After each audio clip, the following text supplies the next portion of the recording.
I don't have any watch. I can see the time, but I'll try to make it by 20 minutes.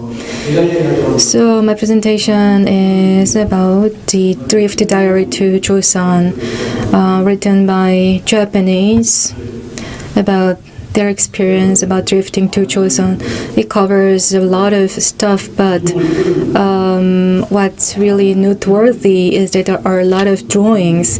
So I will present mostly on the drawings. Okay, so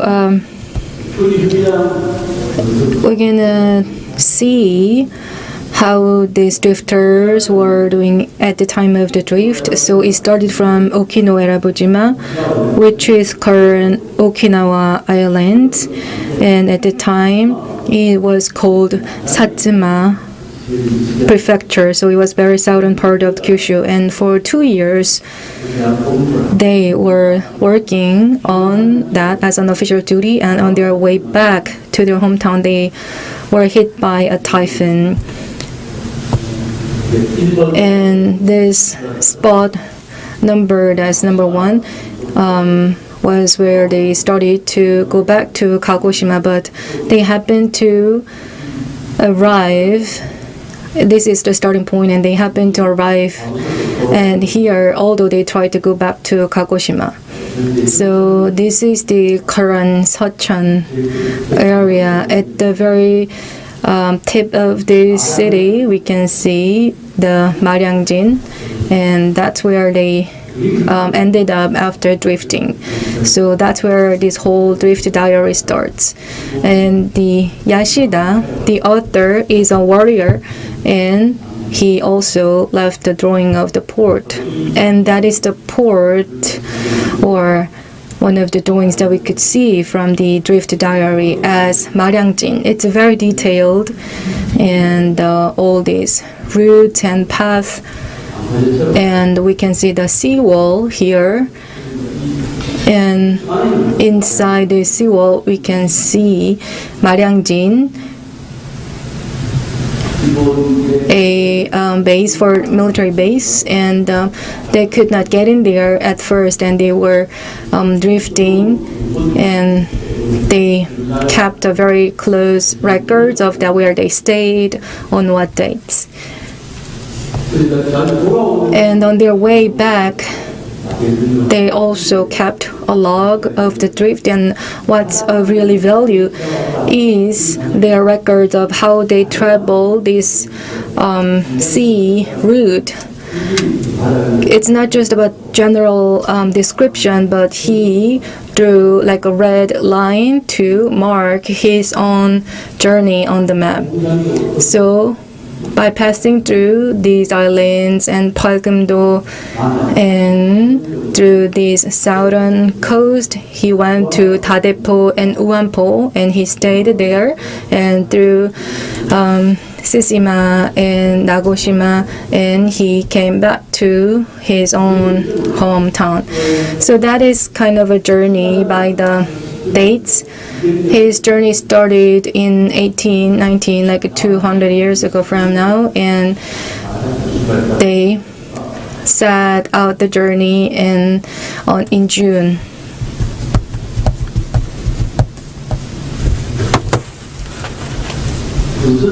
So this drift diary, I mean, we heard about many different diaries, but this diary is composed of drawings, like 37 pages of drawings, unlike the other record, which are mostly written in characters.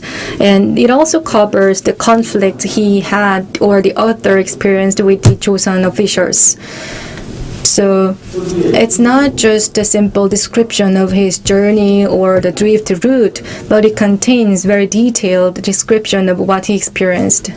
And this picture is the typhoon that he had when he started the journey from, or when he started to be drifted from Erabujima. And this is a picture or drawing where his ship was sinking. And the author was like a middle level warrior, but he was able to read Chinese characters and write a Chinese poem. So he was one of intellectuals. And even some Joseon people asked him to draw a picture. So, and that was also covered in this diary. And this one is already mentioned, so I will skip the slide. And also, he has description of the Joseon government officials. My rough impression after I read it was in the 1800s, during the Joseon dynasty, the Joseon, in the eyes of the Western people, were really not clean. It was not really cultured or civilized. And when you read this Drift diary, in the eyes of Yasuda, he was looking at Joseon from a very friendly and warm perspective, not as some people that needs to be civilized. And in the Korean history textbook, we learned that, or we were taught that the Joseon dynasty collapsed because of the corrupt officials, but from his description, there's only one corrupt government official, which shows that he had a very positive perception of the Joseon dynasty. So in the late Joseon dynasty, we had this bias that the society was very corrupt, but maybe it's not. And when it comes to the people of Joseon dynasty, about the hats or the clothing or the garments, because Japanese officials or warriors didn't have much hair or they were bald. However, many Korean officials were wearing hats. So Japanese called Joseon a country of hat. So that was quite interesting to this author. And also, they also dyed a feather of an elephant and used it for their garment to mark which military unit they were belonging to. So that was another interesting point this person described. And these are the women of the time who are wearing the blue, or the unmarried ladies, and in white clothes they are the married women. And they were holding this which is called like a rag. We don't see them much these days, but with this rag, they collect something and put it into their rug. And this is a person who was being punished for stealing something from others. So they were being punished by the government officials. And what we see on the right is the head or the senior officials. And there are many other tools or the gears they used. So very detailed, and that really tells us a lot about these gears. And the Joseon people's drawings were kind of rough, but these drawings are very detailed in the eyes of a Japanese author. And this one is like a package of rice they used for carrying rice as a straw bag. And also we can see the thatched roof houses. So as I mentioned before, it presents quite refreshing and different perspectives than those of the Western authors or Western people, and it's also different from what we know as a common sense of these times. Different hats were got. We can see this feather, and when you see the location of these feathers, depending on where they put the feather, it shows your position or the ranking in the military or in the government. And also you can see the hairstyle of the Joseon people, how they style their hairs. And the top knot or 상투 is what Joseon man used to have. And also the hats and the top knot of their hairstyle, you can see the drawing, and the 마량진. And this one is Yoon Young-gyu, a person, and this official is the one the author met. And when you look at the details, well, at first glance, I didn't recognize it, but here you can see dotted lines. It means chanlik, which is like the military garment for warriors or the military officials. At usual times or at regular times, they won't really put it into the drawings, but this author made a very detailed and differentiated drawings. And this person is supposed to wear blue belt, but this person is now wearing a red belt. So it may be one of the custom, or this person named Yoon Young-gyu might have been appointed to some special position. So Yasuda, the warrior or the author, met this person, and he described this person as someone who had a very strong and very good personality and integrity. And he was a very friendly person. So when he had any like the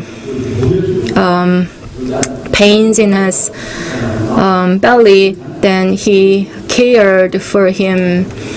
And so they had a very candid conversation as he cured him.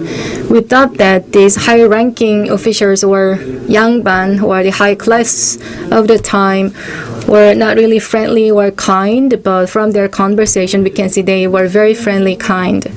And this is the huido, or you can see another garment, and inside the socks they carried a lot of pencils or the stationaries, and this was not really reported or mentioned in other historic evidence. But this was kind of a very first time that, because he is a servant or official to serve his master or the head of the government, so he had to carry that all the time. And this is another stationery that the Joseon people used, but we haven't heard about it before. And when you continue to pull this off, you can have like 6 different brushes out of this brush case. So they have different sizes in terms of these brushes, from small to like a large ones. And when you just carry one case, you can have 6 different brushes. And there's also a fan, and Yasuda was very interested in watching Joseon people using these fans. And in the case of Yoon Young-gyu, Mr. Yoon, he asked him to give one to him, but Mr. Yoon refused because this is really important for me. I can't give it to anyone else, so I'll give you a new one. So he came up with a new fan to give it as a present to Yasuda. And at the end of this fan, at the tip, there is a different like the decorations, like a different scents, and you can add as you want. Have you seen this, Mr. Min? Because he is an expert on the Korean ships, and this is a drawing of the Korean ship at the time. Of course, there are some mistakes or the failures in terms of these whole tools or the mast, but still it's a very detailed description. And also here you see another tool to raise the mast, and it shows how Joseon people used that. And in the exhibition of the Asia Cultural Institute, they created as a bookmark with this drawing. And there's another interesting drawing here.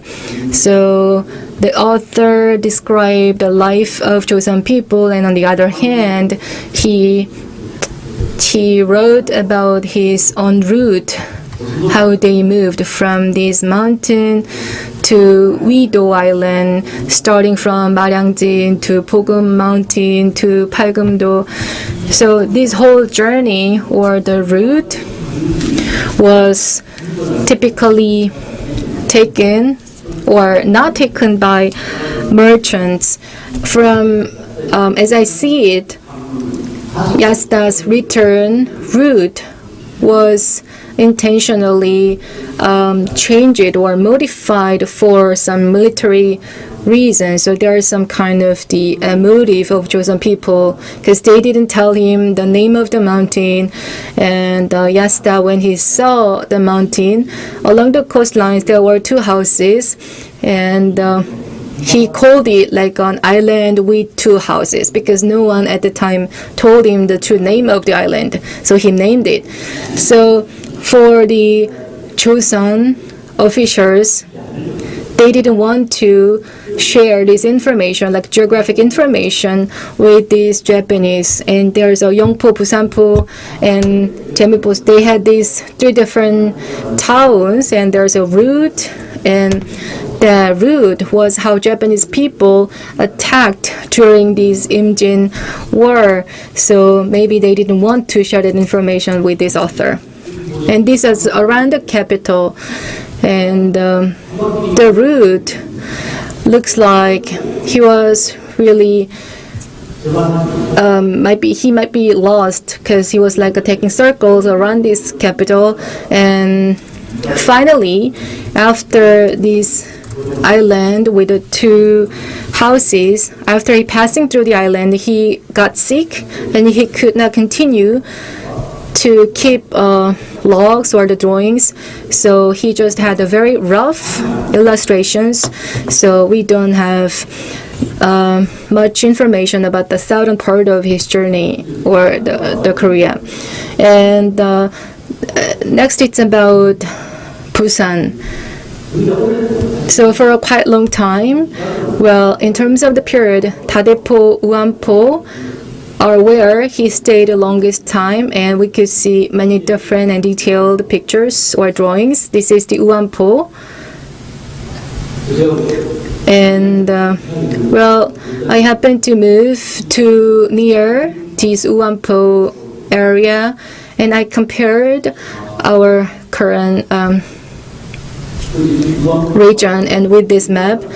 And around the Uampo, at the time they had like 100 like houses. It's a fishing village. In Uampo, he stayed on the boat, and few foreigners happened to get to the land. So the officials of the Sisima carried a small boat, and they approached it to this Uampo, and they asked the Joseon people to have serum or some sports. And about the Uampo drawing, we can see like a red mountain without trees, and on the other mountains we can see the trees, but for this specific mountain there are few trees. I don't know why, but this is the mountain that's called like a red mountain without any trees. And also we can see also drawing of Dadepo, where he stayed for a month. This is Dadepo. And we can see their route or way in and way out. And what you see in the middle of the left, there are other ships which colored in brown, but there's other ships that are, or the lines with the blue or the black, are the ships that were carried out by Rhee Kun, or where they started to get investigation about how they came to end up in this area. And here they have three warriors or samurais, and one person died on the ship, and they talked about how to deal with the body, the dead body. And the one dead person was buried in the Pukyoung mountain, and until the Japanese rule area, we still had that tomb of the samurai. Well, I don't know what happened now, but it was there like decades ago. So Weiguan, well, my expertise is not really about the drifting records or diaries, but this is what I learned. The Japanese who were drifted to Joseon were all sent to Weiguan, and in the Tsushima, they went back to Nagasaki for interrogation, and they were sent back to their original destination. So in Weiguan, we could see the official records of the interrogation of the samurais or the warriors, although I haven't really checked that myself for sure. So this drift diary to Joseon, I covered important components of the diary, and from the drawings we could learn that there are some facts that are different from what we've known as a fact, and later on Western people had their own records of Joseon, and the perspectives of Western people and Japanese people were very different. So I think time's up, and that's it. Thank you.